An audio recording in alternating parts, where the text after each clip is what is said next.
Hello दोस्तों, मेरा नाम जितेंद्र शर्मा है। बहुत सारे लोग मुझे कॉल करके मुझसे कहते हैं कि हमें फ्रांस, स्विट्जरलैंड और इटली घूमने के लिए जाना है, या तो फैमिली के साथ या हस्बैंड वाइफ जाना चाहते हैं। कोई 1 हफ्ते जाने के लिए कहता है, कोई 2 हफ्ते के लिए। मुझसे आइटनरी डिस्कस करना चाहते हैं, मुझसे कितना कॉस्ट आएगा ट्रिप का एक्सपेक्टेड, जो लेटेस्ट चल रहा है अप्रैल 2025 अभी आज है जब मैं वीडियो रिकॉर्ड कर रहा हूँ, तो लगभग कितना कॉस्ट आएगा। तो ये सारी चीज़ों को इसके ऊपर मैंने एक वीडियो बनाना डिसाइड किया और मैं इस वीडियो में सब कुछ डिस्कस करने वाला हूँ।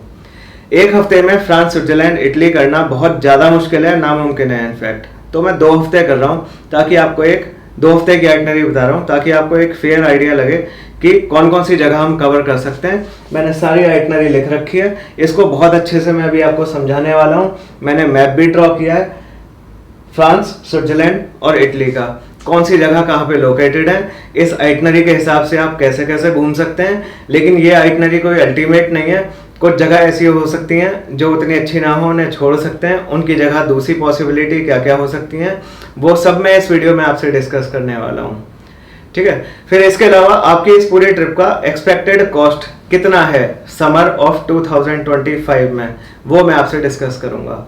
और अगर आप ये वीडियो अगले साल जो है 2026 या 27 या 28 उनमें देख रहे हैं, तो जो आज इस वीडियो में टोटल कॉस्ट निकलने वाला है उसमें आप 10% अगले साल 2026 में ऐड करके खुद ही निकाल लेना कि लगभग कितना खर्चा आएगा।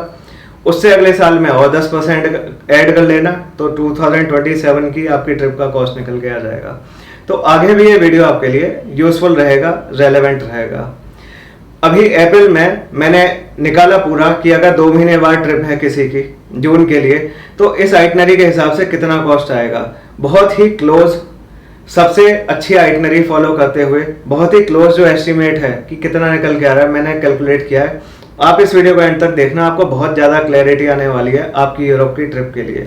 तो काफ़ी आइडिया तो आपको इस वीडियो से मिलेगा, लेकिन सबकी सिचुएशन अलग अलग होती है।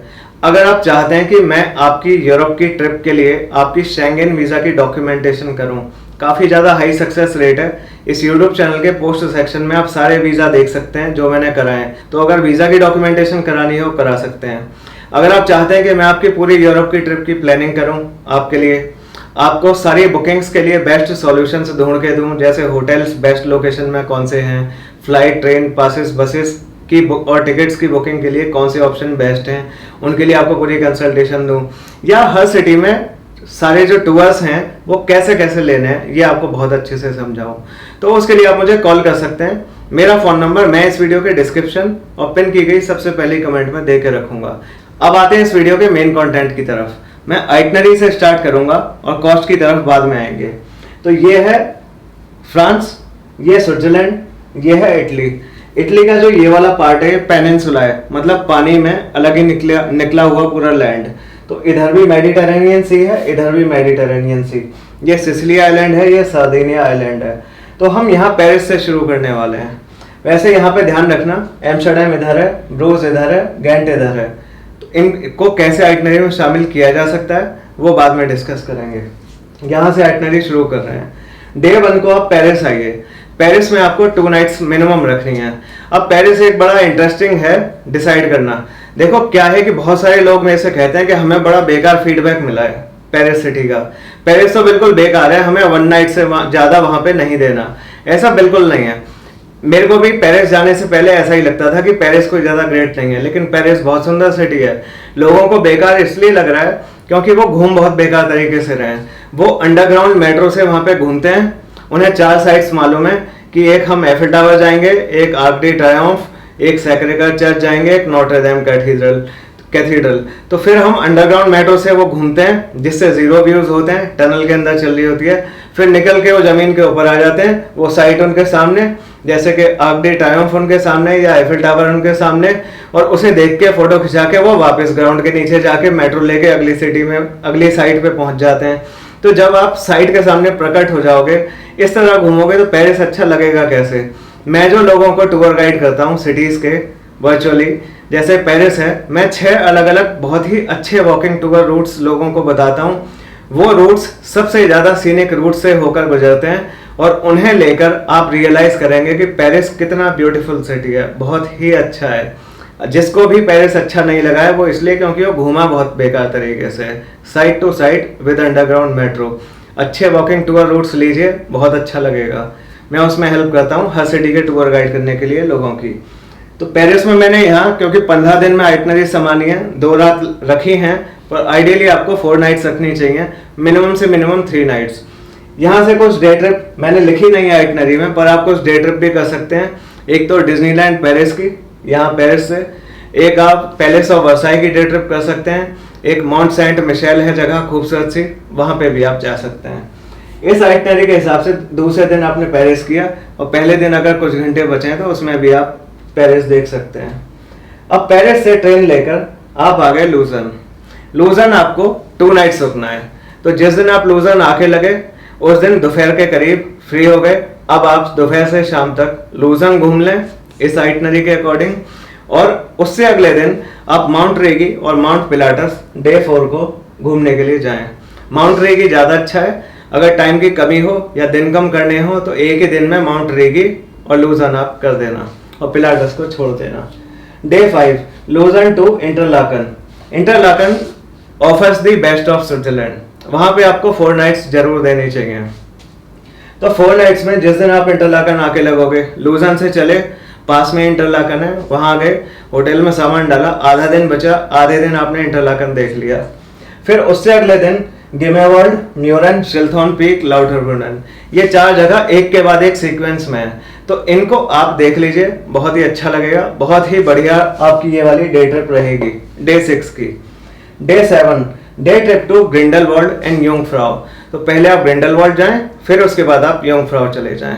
कैसे जाना है, कैसे यहाँ पे ट्रैवल करना होता है, जिसको भी मैं टूर गाइड करता हूँ, जो मुझे कांटेक्ट करके बोलता है इस काम के लिए, मैं उसको ये सारा अच्छे से बताता हूँ, हर सिटी के टूर। आगे बढ़ते हैं।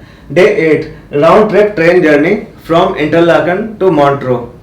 तो जो इंटरलाकन है, यहाँ से काफ़ी दूर एक जगह है मॉन्ट्रो। इंटरलाकन से गोल्डन पास एक्सप्रेस ट्रेन जाती है और वापस आती है। किस साइड से आपको अच्छे व्यूज दिखेंगे वो आप मेरे से पूछ सकते हैं अलग से, ठीक है। तो दोनों साइड से अच्छे व्यूज दिखते हैं, बहुत ही बढ़िया। ये सुंदर ऊंची ऊंची जो विंडो होती हैं, वैसी वैसी वहाँ पे विंडो होती हैं, बहुत ही सीनिक व्यूज आपको दिखते हैं। और करीब 3-4 घंटे की जर्नी के बाद पूरा एंजॉय करते हुए व्यूज बैठे बिठाए आप मॉन्ट्रो पहुँच जाएंगे। वहाँ पास में ही लेक जिनेवा पर शैटो डी शियों है। चिल्लन लगता है पढ़ने में, पर उसे शियों बोलते हैं, करेक्ट प्रोनाउंसिएशन जो है। तो शैटो डी शियों जाएं और वहाँ से या तो गोल्डन पास से ही आप इंटरलाकन वापस आ सकते हैं, या शैटो डी शियों से आप पहले मॉन्ट्रो आके फिर लॉसान से फिर बर्न होते हुए, बर्न में एक और वॉकिंग टूर रूट जो मैं बताता हूँ उसे करते हुए फिर आप इंटरलाकन आ सकते हैं।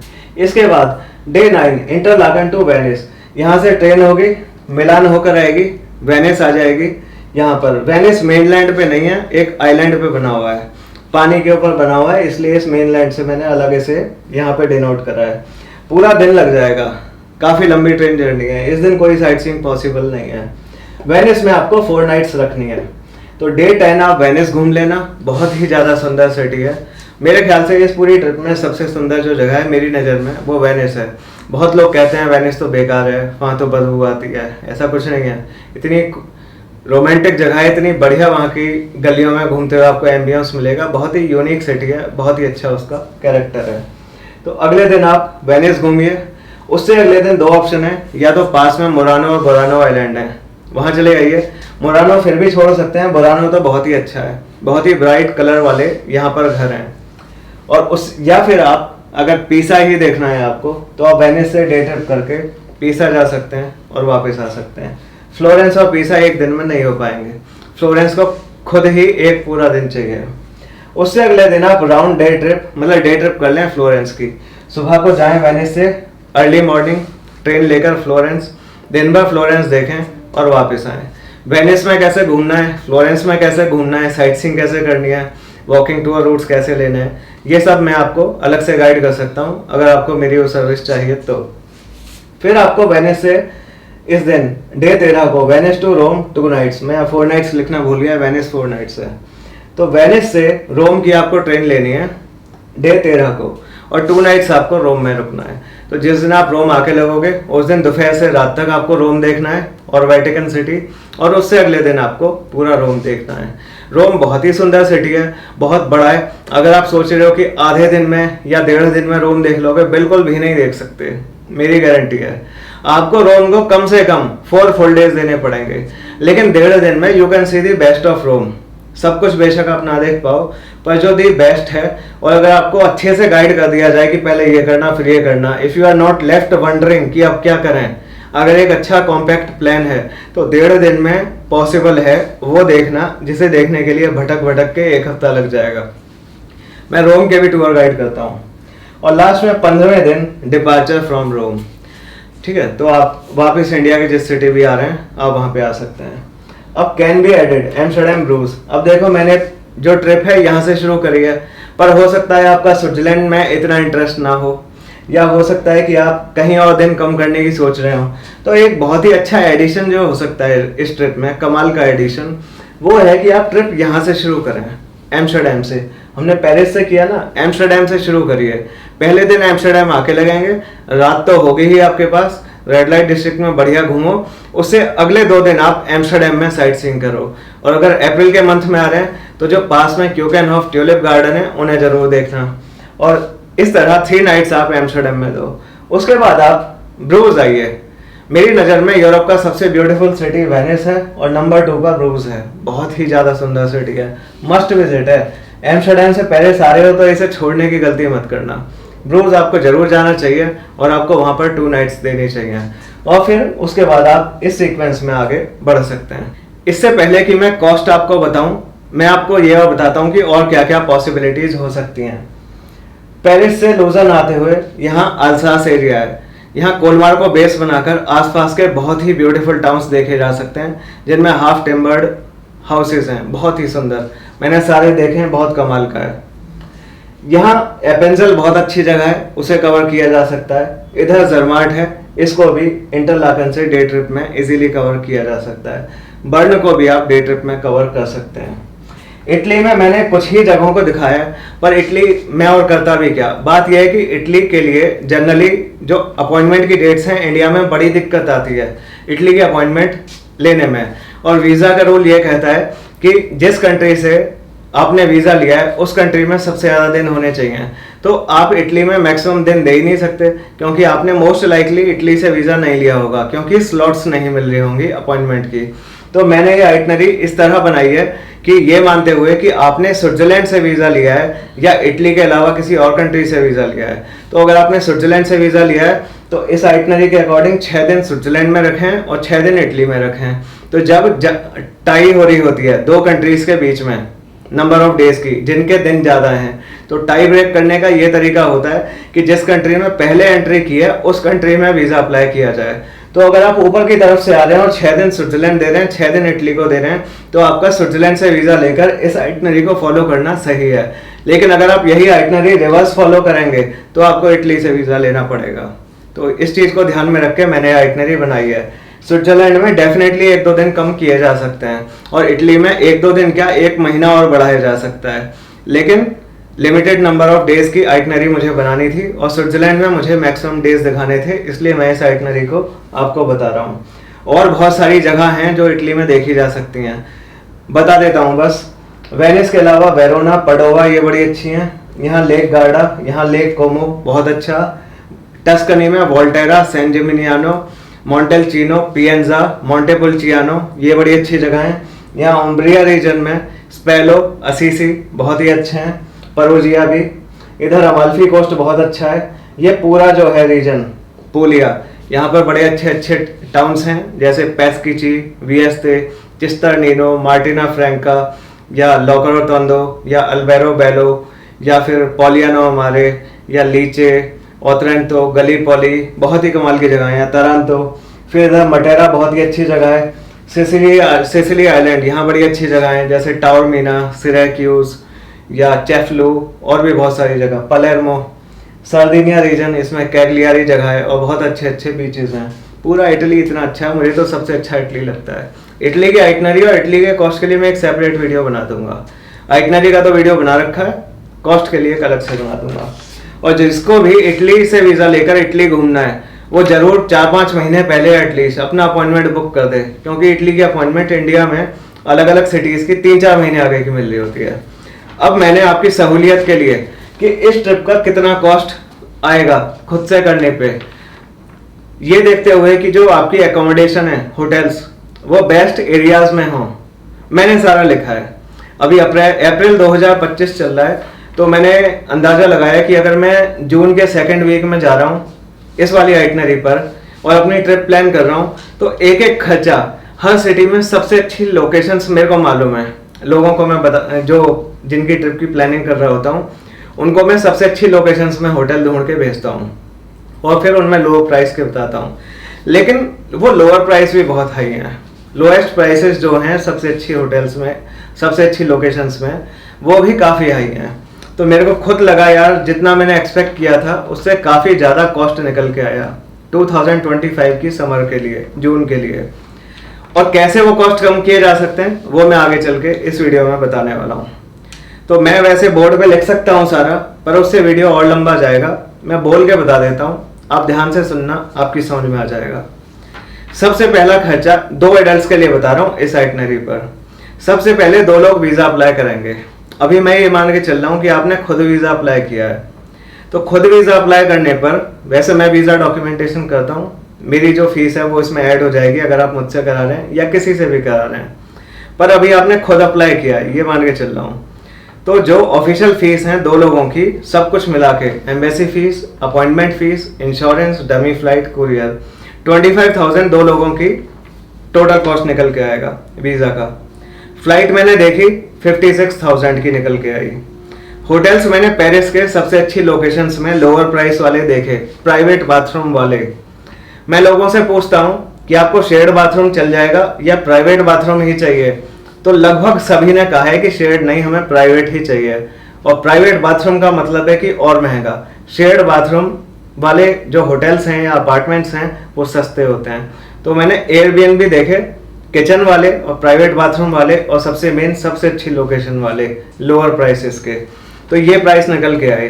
पेरिस 2 नाइट्स है तो 12,000 पर नाइट, तो 2 लोगों के लिए 24,000। लुज़र्न 2 नाइट्स मैंने पाया कि सबसे अच्छी लोकेशन पे सबसे सस्ते भी 17,000 पर नाइट के थे, तो 2 रातों के लिए 34,000। इंटरलाकन 4 नाइट्स 25,000 से कम का, 25,000 पर नाइट से कम का था ही नहीं कोई अपार्टमेंट। सिर्फ 2 लोगों के लिए देख रहा हूँ, 4 के लिए भी नहीं, तो बहुत ही महंगा है इंटरलाकन। आप तो सोचो, जहाँ 12-18 में बात चल रही थी, यहाँ इंटरलाकन में तो 25,000 पर नाइट से स्टार्टिंग है। तो स्विट्जरलैंड बहुत महंगा है। वेनिस के बेस्ट एरियाज में मैंने देखे 18,000 रुपये पर नाइट के हिसाब से 4 नाइट्स का। रोम 2 नाइट्स, जो सबसे ब्यूटीफुल एरिया है रोम का। रोम में हो सकता है आपको कहीं सस्ते भी मिल जाएंगे, फिल्टर लगाना है, प्राइस लो टू हाई, सस्ते दिखने लगेंगे, लेकिन फ़ायदा क्या अगर आप अगली एरिया में रुको। मोस्ट ब्यूटीफुल एरिया जो मैंने देखा उसमें पाया 18,000 रुपये पर नाइट का 2 नाइट्स। तो पेरिस 12,000 पर नाइट, लुज़र्न 17,000, इंटरलाकन 25,000, वेनिस 18,000, रोम 18,000, और नंबर ऑफ नाइट्स आप यहाँ भी देख सकते हो। तो टोटल जो निकल के आया Airbnb apartment with private bathroom का 14 रात का 2,66,000, 2,66,000।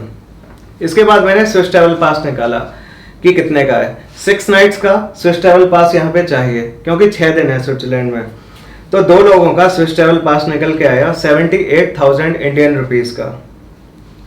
फिर ट्रेन पे आओ, और हाँ, स्विस ट्रैवल पास से ही बात खत्म नहीं होती। ये मत सोचना कि स्विस ट्रैवल पास ले लिया तो बस अब तो सारा घूमना फ्री है, ऐसा बिल्कुल भी नहीं है। जैसे आपको माउंट रेगी जाना है, वो तो स्विस ट्रैवल पास में फुली इंक्लूडेड है, लेकिन माउंट पिलाटस जाने के लिए आपको 50% देना पड़ेगा स्विस ट्रैवल पास का, तो वो 2 लोगों का लगभग 10,000 का पड़ेगा। फिर जो गिमेवर्ल्ड, म्यूरेंशियल तो उन पर लाउटरब्रुनन की डे ट्रिप है, ये आपको लाउटरब्रुनन तक तो फ्री में ले जाएगी, लेकिन उसके आगे का जो है उसमें आपको 50% ऑफ द टोटल प्राइस देना पड़ेगा स्विस ट्रैवल पास होने के बावजूद। फिर आप यंगफ्राउ ग्रिंडलवाल्ड जा रहे हैं, तो ग्रिंडलवाल्ड तक की तो जर्नी स्विस ट्रैवल पास से फुली इंक्लूडेड है, लेकिन उसके बाद आगे यंगफ्राउ ऊपर तक जाने के लिए माउंटेन रेल से टनल के बीच में से जो होके जाएगी, तो उसका आपको सिर्फ 25% डिस्काउंट मिलेगा, 75% आपको अलग से खर्च करना पड़ेगा। मतलब 2 लोगों का लगभग 35,000 अलग से देना पड़ेगा।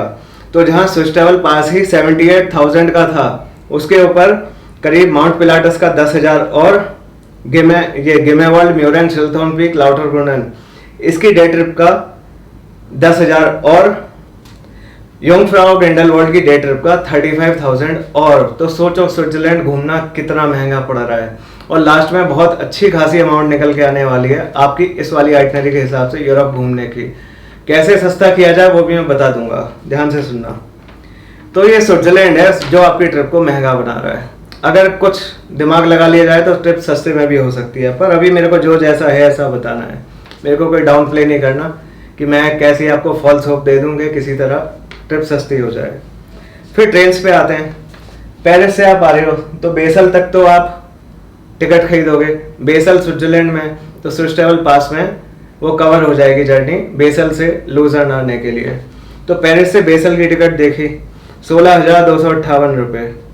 इंटरलाकन से वेनिस की मैंने ट्रेन टिकट देखी तो ये करीब 2 लोगों के लिए, ये 2 लोगों का बता रहा हूँ मैं, पर पर्सन नहीं, टोटल 2 लोगों का कॉस्ट कितना निकलने वाला है। तो इंटरलाकन से वेनिस की ट्रेन 2 लोगों की 19,000 और जो सारे अब तक खर्चे बताए सब मैंने 2 लोगों के लिए बताए हैं, पर पर्सन नहीं है, पर पर्सन तो आधा होगा उसका। तो इंटरलाकन से वेनिस की ट्रेन लगभग 18,000। वेनिस से फ्लोरेंस डे ट्रिप है, जाना 2 लोगों का और 2 लोगों का आना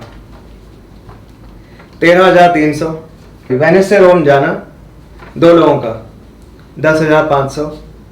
तो जो इनके अलावा ट्रेन जर्नीज हैं स्विस ट्रैवल पास के अलावा, स्विट्जरलैंड के अलग, स्विट्जरलैंड के बाहर की जो ट्रेन जर्नीज हैं ये आएंगी 1,37,000, 1,37,000। फूड पे आते हैं। इस आइटनरी के हिसाब से 14 लंच हो रहे हैं और 15 डिनर हो रहे हैं। मैं ये मान के चल रहा हूँ कि आप रोजाना लंच और रोजाना डिनर करोगे। अब ये ऑब्वियस सी बात है, नहीं ऑब्वियस सी बात नहीं है। अगर आप सुबह ब्रेकफास्ट इंक्लूडेड है और बहुत ज़्यादा पेट भर लेते हो तो हो सकता है आपको लंच ना खाना पड़े, डिनर तो आप खाओगे ही। फिर भी मैं बता देता हूँ कि आप 14 लंच कर रहे हो, 15 डिनर कर रहे हो तो कितना आएगा। मैंने अपना और अपनी वाइफ के साथ मैंने देखा एक आइडिया कि बिल कितने का आता है लगभग। मैं और मेरी वाइफ खाना खा रहे हैं यूरोप के अलग अलग सिटीज़ में आउटसाइड स्विट्जरलैंड। जनरली 4,500 रुपये का बिल आया, 50 यूरोस के आसपास। तो 4,500 4,500 रुपीज़ एक टाइम का खाना लंच, और 8 दिन है स्विट्जरलैंड से बाहर तो 8 मल्टीप्लाई बाय 4,500। स्विट्जरलैंड में लगभग 10,000 आ रहा है एक टाइम का बिल 2 लोगों का। इतना महंगा है कि आपका एक टाइम का लंच या एक टाइम का डिनर ही 10,000 रुपये का पड़ेगा 2 लोगों का, और 6 बार आपको लंच करना है। तो 8 मल्टीप्लाई बाय 4,500 और 6 मल्टीप्लाई बाय 10,000 96,000, लगभग 1 लाख रुपए के तो आपके लंच हो गए। डिनर जो है एक एक्स्ट्रा है, ठीक है, एक एक्स्ट्रा मतलब एक जो सबसे पहला दिन है उस दिन डिनर होगा, लंच नहीं। तो आपका डिनर जो है 15 हो गए। तो 9 दिन तो ऐसे हैं जब आप स्विट्जरलैंड से बाहर डिनर कर रहे होगे, और 6 दिन ऐसे हैं जब आप स्विट्जरलैंड में डिनर कर रहे होगे। तो 9 मल्टीप्लाई बाय 4,500 और 6 मल्टीप्लाई बाय 10,000, 1 लाख रुपए आपके डिनर के लगेंगे। टोटल आपका खाना ही खाना हो गया लंच और डिनर मिला के 1,96,000, लगभग 2 लाख रुपए। फिर इसके अलावा कुछ और खर्चे होंगे, जैसे एफिल टावर की टिकट बुक करना, या फिर आगरी ट्रायम्फ पे चढ़ने के लिए टिकट बुक करना, या कोलोसियम की टिकट बुक करना, या किसी भी सिटी की मेट्रो की का पास लेना, या रोम में घूमने के लिए रोम की बसेस का पास लेना, या वेनिस में घूमने के लिए जो वेपरेटो होती है उसका पास लेना। तो ये भी तो कुछ ना कुछ कंट्रीब्यूट करते हैं ना। तो 2 लोगों के लिए मैं 70 यूरो मान के चल रहा हूँ, लगभग 6,500, और टोटल 14 दिन की साइट सीइंग तो 90,000 ये हो गया। मैंने टोटल कैलकुलेट किया तो निकल के आया 9 लाख रुपीस 2 लोगों का इस आइटनरी पर 15 दिन घूमने का खर्चा। ये है अप्रैल 2025 में 9 लाख रुपीस। मुझे खुद भी यकीन नहीं हुआ कि यूरोप में ये करना इतना महंगा हो सकता है, लेकिन वाकई में अब वहाँ पे चीज़ें काफ़ी महंगी हो गई हैं। तो लेकिन इस आइटनरी को कैसे सस्ता किया जा सकता है मैं वो बता देता हूँ। एक तो ये जो माउंट पिलाटस है, अगर आप इसको रहने दो तो आपका जो आधा फेयर स्विस ट्रैवल पास के बाद भी आधा फेयर देना पड़ता और करीब 10,000 के करीब बैठ रहा था, वो बच सकता है। इसके अलावा आप यंगफ्राउ को छोड़ सकते हो, बहुत महंगा है यहाँ पे जाना और इतना कोई ग्रेट वैल्यू नहीं लगा। यहाँ पे काफ़ी सेविंग हो सकती है। आप लूजन को चाहो तो छोड़ दो, बल्कि ये जो 2 नाइट्स आपका है ये पूरा ही छोड़ दो। लूजन का जो 2 नाइट्स का स्टे है तो उससे भी काफ़ी आपकी सेविंग हो सकती है। इसके अलावा आप चाहो तो पीसा जो जाना आना कर रहे थे इसे भी बेशक आप रहने दो। पेरिस में 1 आध दिन बढ़ा दो। स्विट्जरलैंड में या तो स्विट्जरलैंड जाओ ही मत, या स्विट्जरलैंड में नंबर ऑफ नाइट्स कम कर दो। और स्विट्जरलैंड जा रहे हो तो इंटरलाकन को ही बेस बना के यहीं से आसपास की डे ट्रिप कर लो। या अगर स्विट्जरलैंड जा रहे हो तो स्विट्जरलैंड को ही बेस बना के पूरा स्विट्जरलैंड देख लो, ताकि स्विस ट्रैवल पास से आप मैक्सिमम वैल्यू एक्सट्रैक्ट कर सको। कैसे यूरोप सस्ता घूमा जाए, इसको लेके बहुत सारे और तरीके अपनाए जा सकते हैं। मैंने एक सेपरेट वीडियो ही बना रखा है इस टॉपिक पे, मैं इस वीडियो के डिस्क्रिप्शन में डाल दूंगा उसका लिंक, और इस वीडियो के जब खत्म होगा तो एंड स्क्रीन पर दिखाई देगा आपको, उस पर क्लिक करके आप अलग से समझ सकते हैं। पर शॉर्ट में कुछ पॉइंट और बता देता हूँ। बहुत सारा खाना आप अपने साथ रख के ले जा सकते हो, और वहाँ पे आप उसे सुबह एयरबीएनबी अपार्टमेंट की किचन में बना सकते हो, या वहाँ से ग्रोसरी खरीद के अपने अपार्टमेंट की किचन में बना सकते हो। तो लंच का बहुत सारा, जो लगभग 1 लाख का खर्चा है, वो आपका कम हो जाएगा सीधे सीधे। और बहुत सारी साइट्स अगर एलिमिनेट कर दो या नंबर ऑफ नाइट्स कम कर दो तो कई लाख रुपए आपके वो बच सकते हैं। काफ़ी पहले टिकट्स बुक करा दो, और सबसे मेन होटल का खर्चा बहुत ज़्यादा है। मैंने जो निकाला था 2,65,000 था, ये आराम से 2 लाख पे आ सकता है अगर आप, मैंने तो ये करीब 50 दिन बाद के होटल के प्राइसेस देखे हैं समर के। अगर आप 4 महीने पहले बुक करा लो तो और सस्ते हो सकते हैं। और भी बहुत सारी चीज़ें हैं छोटी बड़ी, जिनमें थोड़ा थोड़ा करके हो सकता है। एक और बहुत इंपॉर्टेंट चीज़, स्विस ट्रैवल पास से मैंने ये सब बताए हैं खर्चे, लेकिन एक और होता है half fair card.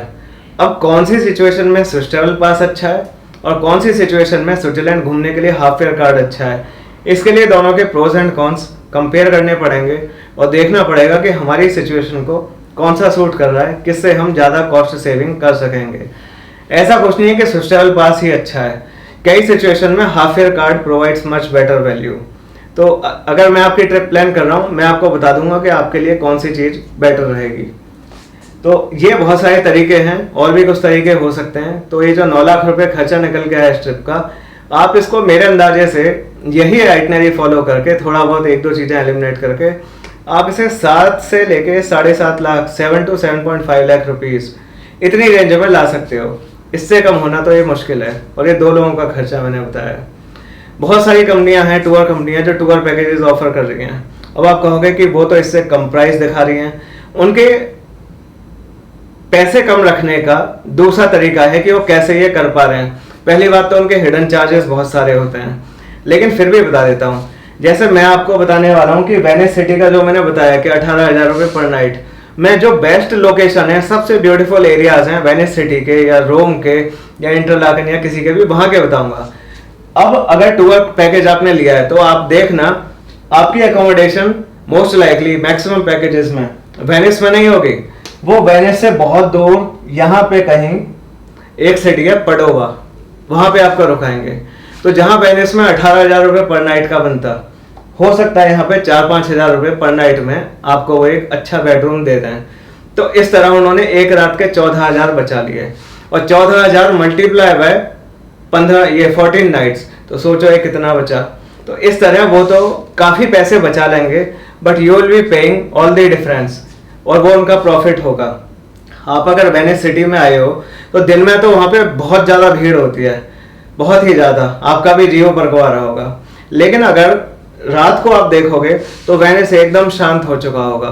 Maximum tourist 90% के करीब डे ट्रिपर हैं जो बस दिन के लिए आए हैं, वो जा चुके होंगे।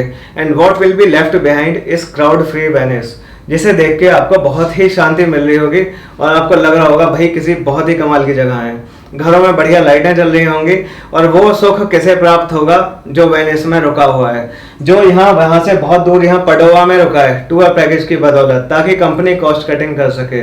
उसको ये सुख नहीं मिलने वाला। ऐसे ही मैंने रोम के बेस्ट एरिया के हिसाब से 18,000 पर नाइट बताया। लूजन बेस्ट लोकेशन 17,000 पर नाइट के करीब मैंने देखा। इंटरलाकन बेस्ट लोकेशन 25,000 पर नाइट। इंटरलाकन वाकई में बहुत ज़्यादा महंगा है, इतना नहीं होना चाहिए। इसके कुछ ऑल्टरनेटिव हैं कि आप अगर इंटरलाकन नहीं रुकना चाह रहे तो उसके आसपास के भी कुछ ऐसे टाउन्स हैं जहाँ थोड़ा सा आपको चीपर मिल जाएगी प्रॉपर्टी, लेकिन साइट सीइंग से कॉम्प्रोमाइज नहीं होगी, क्योंकि साइट सीइंग का जो सर्किट है उसके बीच में वो टाउन्स पड़ते हैं। मैं जानता हूँ उनके नाम, आपकी ट्रिप प्लान कर रहा हूँ तो मैं बता दूंगा। इसी तरह पेरिस सिटी में रुके हो और आपका होटल टूर पैकेज के according Charles de Gaulle airport के पास है, तो क्या फायदा, एयरपोर्ट तो होते ही सिटी से बहुत ज़्यादा बाहर है। किसी ऐसी जगह रखो ना जो बिल्कुल सेंट्रल लोकेशन हो, रात के टाइम आप सैन रिवर के किनारे टहल सको। तो इस तरीके से काफ़ी कॉस्ट कटिंग वहाँ पे की जाती है। और मेरे को बड़ा दुख हो रहा है बताने में कि बहुत सारे लोग, देखो मैंने नंबर पब्लिक कर रखा है तो कोई भी मुझे फ़ोन कर सकता है, कोशिश करता हूँ कि हर कॉल का आंसर दूँ। तो बहुत सारे लोग मेरे को कॉल करते हैं टूर पैकेज खरीदने के बाद और बताते हैं कि हमने टूर पैकेज लिया था इस रिनोन्ड कंपनी का, हमारा वीज़ा रिजेक्ट हो गया।